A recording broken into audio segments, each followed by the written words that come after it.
بسم اللہ الرحمن الرحیم۔ شروع اللہ کے نام سے جو بڑا مہربان نہایت رحم کرنے والا ہے۔ یہ ایک عظیم تسبیح ہے اور اسے پڑھنے میں احتیاط برتنی چاہیے۔ حضور اکرم صلی اللہ علیہ وآلہ وسلم نے فرمایا، اگر دہکتی ہوئی آگ پر پڑھو تو وہ بجھ جائے گی، آسمان پر پڑھو تو کھل جائے گا، سمندر پر پڑھو تو پانی تھم جائے گا، اور گناہوں کی بخشش کے لیے پڑھو تو تمام گناہ معاف ہو جائیں گے۔ محترم ناظرین، نبی کریم صلی اللہ علیہ وآلہ وسلم نے مزید فرمایا کہ اللہ کا اسم اعظم ان دو آیات میں موجود ہے۔ جو دعا اسم اعظم کے ساتھ مانگی جائے وہ رد نہیں ہوتی۔ اس اسم اعظم کے واسطے سے مانگی ہوئی دعا ناممکن کو ممکن بنا دیتی ہیں۔ ایک مرتبہ حضرت ابراہیم علیہ السلام کے بارے میں ایک فرشتے نے اللہ سے درخواست کی کہ وہ آپ کا امتحان لینا چاہتا ہے۔ اللہ نے فرمایا کہ ابراہیم کی پوری زندگی تمہارے سامنے ہے اور وہ ہر آزمائش میں پورا اترے ہیں، لیکن فرشتے نے اپنے طریقے سے آزمائش لینے پر اصرار کیا۔ اللہ تعالیٰ نے اسے اجازت دی اور فرمایا کہ میرے خلیل کو میری محبت میں سرشار پاؤ گے۔ ناظرین، یہ تسبیح جب کوئی بندہ پڑھتا ہے تو اللہ پاک اس پر بے شمار رحمتیں نازل فرماتے ہیں۔ اللہ فرماتا ہے، جب میرا بندہ یہ تسبیح پڑھتا ہے تو میں اس پر رحمت، مال اور دولت میں اضافہ کرتا ہوں اور جنت میں انعامات عطا کرتا ہوں، اور یہ تسبیح تمام پریشانیوں، بیماریوں اور مشکلات کو ختم کر سکتی ہے اور زندگی کو خوشیوں سے بھر دیتی ہے۔ اللہ نے انسان کو اشرف المخلوقات بنایا اور اسے اچھائی اور برائی کی تمیز عطا کی، لیکن انسان خطا کار ہے اور وہ اللہ ہمیشہ اپنے بندوں کے ساتھ رحم کا معاملہ کرتا ہے۔ توبہ اور استغفار کے ذریعے اللہ نے اپنے بندوں کے لیے گناہوں سے نجات کا راستہ کھول رکھا ہے۔ استغفار کی اہمیت کے بارے میں نبی اکرم صلی اللہ علیہ وآلہ وسلم نے فرمایا، یہ اللہ کو بہت محبوب ہے۔ جب بندہ استغفار کرتا ہے، اللہ اس کی تمام خطائیں معاف کر دیتا ہے اور اسے اپنے فضل سے نوازتا ہے۔ استغفار نہ صرف گناہوں کی بخشش کا ذریعہ ہے بلکہ اللہ کی قربت حاصل کرنے کا بہترین راستہ بھی ہے۔ قرآن کریم میں اللہ نے استغفار کی ترغیب دی اور فرمایا، اللہ سے معافی مانگتے رہو، بے شک وہ بڑا غفور الرحیم ہے۔ رات کی آخری گھڑیاں یعنی تہجد کا وقت استغفار کے لیے بہترین وقت ہے۔ حضرت یعقوب علیہ السلام نے بھی اپنے بیٹوں کے لیے اللہ سے معافی مانگی اور سحر کے وقت مانگی، اور اللہ کے حضور استغفار بندے کی خطاؤں پر پردہ ڈالنے، معافی مانگنے اور اپنی کمزوریوں کا اعتراف کرنے کا ذریعہ ہے۔ اللہ وہ درگزر کرنے والا ہے جو اپنے بندوں کو کبھی مایوس نہیں کرتا۔ استغفار ایک ایسی دائمی عبادت ہے جو گناہ گاروں کا سہارا اور عبادت گزاروں کا ذریعہ نجات ہے۔ یہ اللہ تعالیٰ کی بارگاہ میں توبہ کرنے کا بہترین طریقہ ہے، جہاں بندہ اپنی غلطیوں کا اعتراف کر کے معافی طلب کرتا ہے۔ استغفار محض چند کلمات دہرانے کا نام نہیں، بلکہ یہ بندے اور اس کے غفور الرحیم رب کے درمیان گہرے تعلق کی نشانی ہے۔ جو لوگ استغفار کا معمول بناتے ہیں، اللہ تعالیٰ انہیں اپنے خاص بندوں میں شامل کر لیتا ہے اور انہیں عذاب کا شکار ہونے والے گھروں سے بچا لیتا ہے۔ اللہ تعالیٰ فرماتے ہیں، اللہ ان پر عذاب کرنے والا نہ تھا جبکہ آپ ان کے درمیان موجود تھے، اور نہ ہی اللہ ان کو عذاب دے گا جب وہ استغفار کر رہے ہوں۔ یہی وجہ ہے کہ اللہ تعالیٰ نے حج جیسے عظیم عمل کے بعد بھی استغفار کی تاکید فرمائی ہے۔ پھر جہاں سے لوگ پلٹتے ہیں تم بھی وہیں سے پلٹو اور اللہ سے معافی مانگو، بے شک وہ معاف کرنے والا اور رحم کرنے والا ہے۔ محترم ناظرین، یہ تعلیم واضح کرتی ہے کہ عبادت کے بعد بھی استغفار کرنا ضروری ہے تاکہ اعمال کی قبولیت کے لیے دل سے معافی طلب کی جائے۔ استغفار محض زبان سے ادا کیے گئے الفاظ نہیں بلکہ دل کی توبہ کے بغیر یہ بے فائدہ ہیں۔ اہل ایمان کی ایک صفت یہ ہے کہ اگر ان سے کوئی گناہ سرزد ہو جائے تو وہ فوراً اللہ کو یاد کرتے ہیں اور معافی مانگتے ہیں، جیسا کہ قرآن مجید میں ارشاد ہوتا ہے، اور جب وہ کسی گناہ کا ارتکاب کر کے اپنے اوپر ظلم کرتے ہیں تو فوراً اللہ کو یاد کرتے ہیں اور اپنے گناہوں کی معافی مانگتے ہیں، اور اللہ کے سوا کون گناہ معاف کرنے والا ہے۔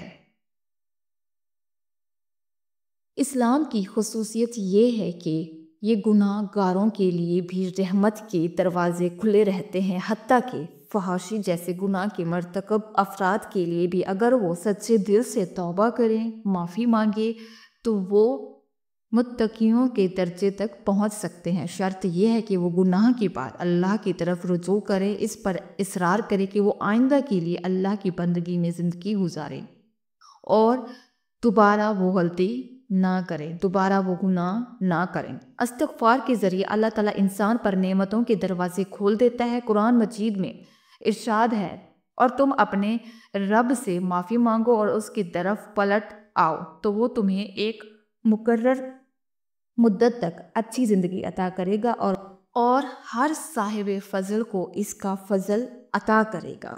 حضرت ہود علیہ السلام نے اپنی قوم کو نصیحت کی، اے میری قوم کے لوگوں، اپنے رب سے معافی مانگو، پھر اس کی طرف رجوع کرو، وہ تم پر آسمان کے دہانے کھول دے گا اور تمہاری طاقت میں اضافہ کرے گا۔ یہ نصیحت حضرت ہود علیہ السلام نے اپنی قوم سے کی۔ استغفار کرنے والے قوموں کے لیے اللہ تعالیٰ عذاب کے بجائے رحمت، ترقی اور کامیابی کے فیصلے کرتا ہے۔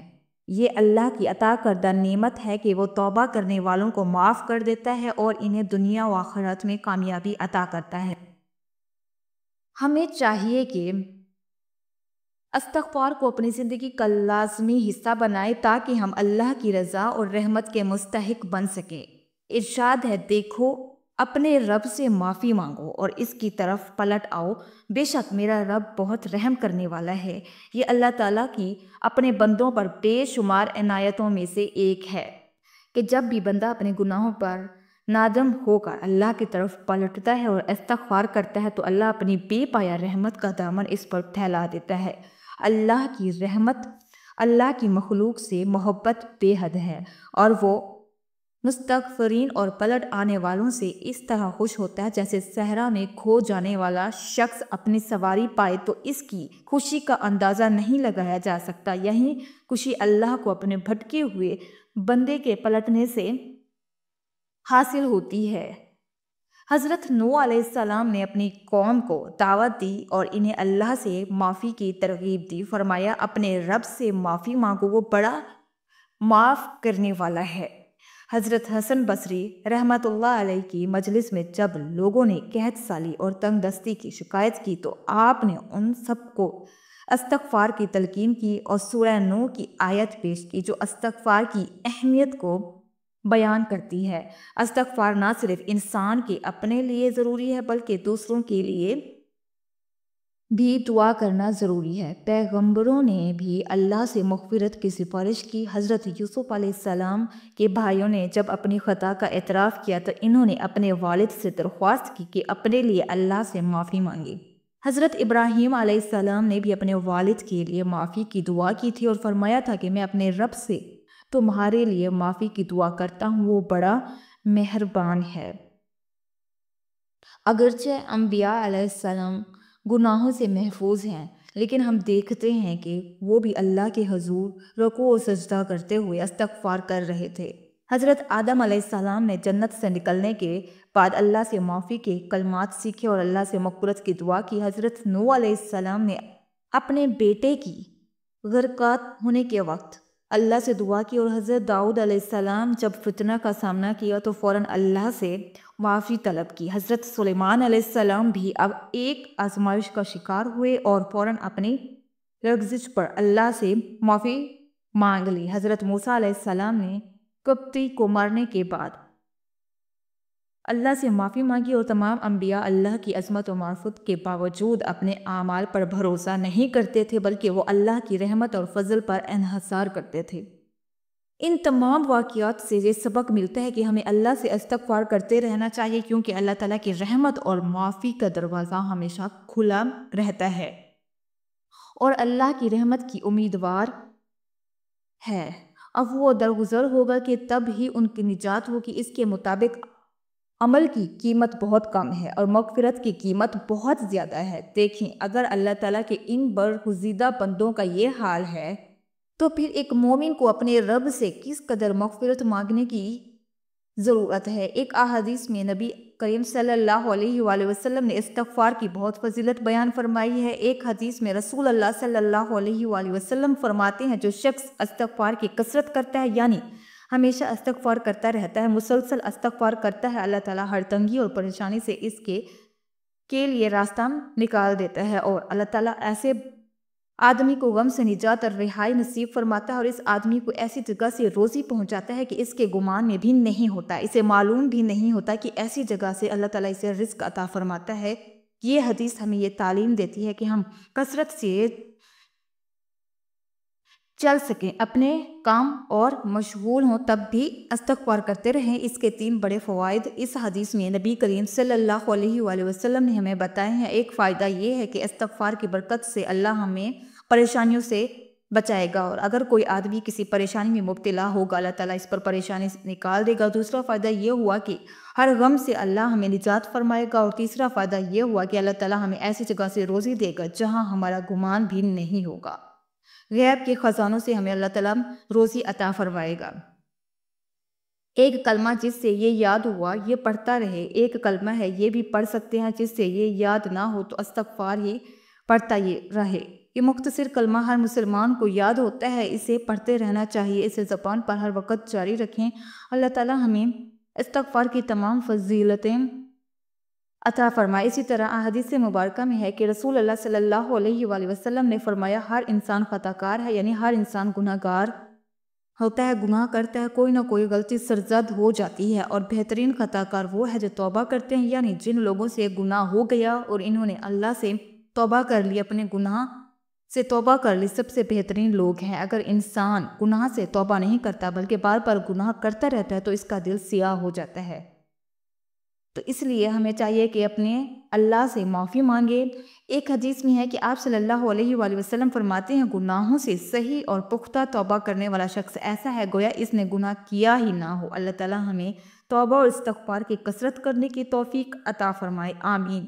قرآن پاک میں اللہ تعالیٰ فرماتے ہیں، حضرت نوح علیہ السلام کا قول حکایتاً ارشاد فرماتا ہے، کنز الایمان میں نے کہا اپنے رب سے معافی مانگو، بے شک وہ بڑا معاف کرنے والا ہے۔ استغفار پڑھنے والا شخص اللہ کو بہت ہی زیادہ پیارا لگتا ہے، تو جب آپ استغفار کے ساتھ کریں گے تو سوچیں اللہ اس بندے سے کتنا خوش اور راضی ہوگا، اللہ تعالیٰ کو وہ بندہ کتنا پیارا لگے گا۔ پھر جب آپ اللہ تعالیٰ سے اپنی حاجت لے کر دعا کریں تو کیا ایسا ہو سکتا ہے کہ آپ کی حاجت پوری نہ ہو، بلکہ اللہ پاک تو خود فرماتے ہیں اے میرے بندے مانگ تجھے کیا چاہیے، جو بھی کچھ چاہیے انشاءاللہ میرا مالک آپ کو دے گا، یعنی میں آپ کو دوں گا، ہر چیز آپ کے قدموں میں ہوگی، بس آپ نے پورے یقین سے کسی بھی نماز کے بعد عمل کرنا ہے۔ استغفار پڑھنے سے پہلے آپ نے درود پاک پڑھنا ہے، درود پاک پڑھنے کے بعد آپ نے کم از کم 100 مرتبہ استغفار لازمی پڑھنا ہے، اور اگر کثرت کے ساتھ پڑھتا ہے تو پھر 300 مرتبہ لازمی پڑھنا ہوگا، یعنی 3 تسبیح استغفر اللہ کی پڑھ لیں۔ حضرت اسماء بنت یزید رضی اللہ تعالیٰ عنہ سے روایت ہے کہ نبی کریم صلی اللہ علیہ وآلہ وسلم نے فرمایا اللہ تعالیٰ کا اسم اعظم ان 2 آیتوں میں ہے۔ ایک آیت یہ ہے وَإِلَٰهُكُمْ إِلَٰهٌ وَاحِدٌ لَا إِلَٰهَ إِلَّا هُوَ الرَّحْمَٰنُ الرَّحِيمُ، ترجمہ ہے تمہارا معبود ایک معبود ہے، اس کے سوا کوئی معبود نہیں، بڑی رحمت والا مہربان ہے۔ دوسری آیت یہ ہے اللہ لا الہ الا هو والحی القیوم۔